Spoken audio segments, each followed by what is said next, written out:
This is the Blaring Out with Eric Blair show. We're backstage here at the Pacific Amphitheatre in beautiful Costa Mesa, California with the metal god, Rob Halford. What's up, everybody? Good to see you, bro. How are you liking this? How are you loving the Pacific Amphitheatre right now? This brings back a lot of memories, the Costa Mesa place. Isn't this where I did that thing with Sabbath? It is. All those years ago. Yep. I thought I recognised the joint. But it's been as long as that since I can recall we got back here, because usually we're down at Irvine at that other venue. But yeah, this is full of memories. But how cool. The Priest is back. Costa Mesa, you know, roaring through the British Steel tour. Sold out, Rob. Is it sold out? Yeah. Woohoo! My two favourite words: fuck off and sold out. Yeah. Yeah. Now, Rob, you mentioned British Steel. Now you are touring right now on the 30th anniversary of the release of British Steel. Now, tell me, what is important about you playing this live for the fans? Well, it's definitely a combination of a lot of things, but the fans are leading the story because this is something that we wanted to share exclusively with our American fans. We're not playing this full British Steel tour in as many places at the moment, at least. We kicked off the party, started early here in the States, and yeah, it's a very important record for a lot of different reasons. The music, obviously. Was that I got a new phone. I'm playing with it. The iPhone.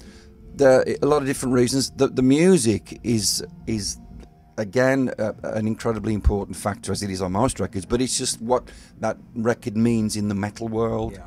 Came out in 1980, which for a lot of people was the launch of the whole metal scene on an international level. Because in 1980 we had the beginning of the new wave of British heavy metal movement. So.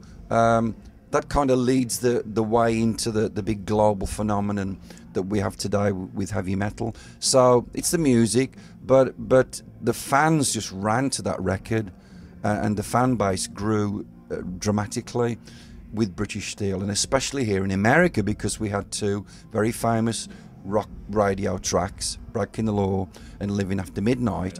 All that was going on. We didn't know about it until we came over here and started to play it, and so it really broke the band in America in a huge way, as well as the rest of the world, but America in particular because of the radio connection.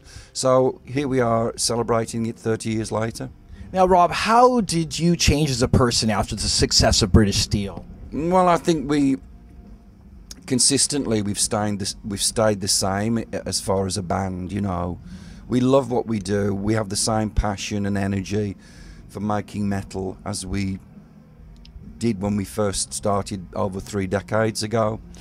I think that if we have changed, it's in a musical way of becoming better players and better writers, better in the studio, better performing on stage. I think that's what most band members strive to achieve, was just to become an all-round better musician. So I think that's the main feature. But besides that, we're still the same guys, you know, from Birmingham, very tough working class town like Pittsburgh, Detroit, those kinds of places in the States. And, you know, we've still got our feet on the ground. We're just pretty straightforward guys, keeping it real. And I think that's what's probably helped us make this long journey, you know, together.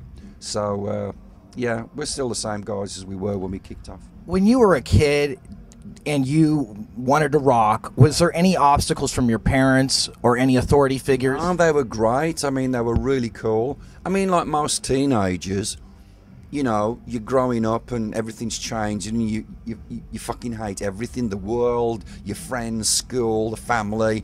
You know, you slam out the house. Your only friend is your music that you can find solace in.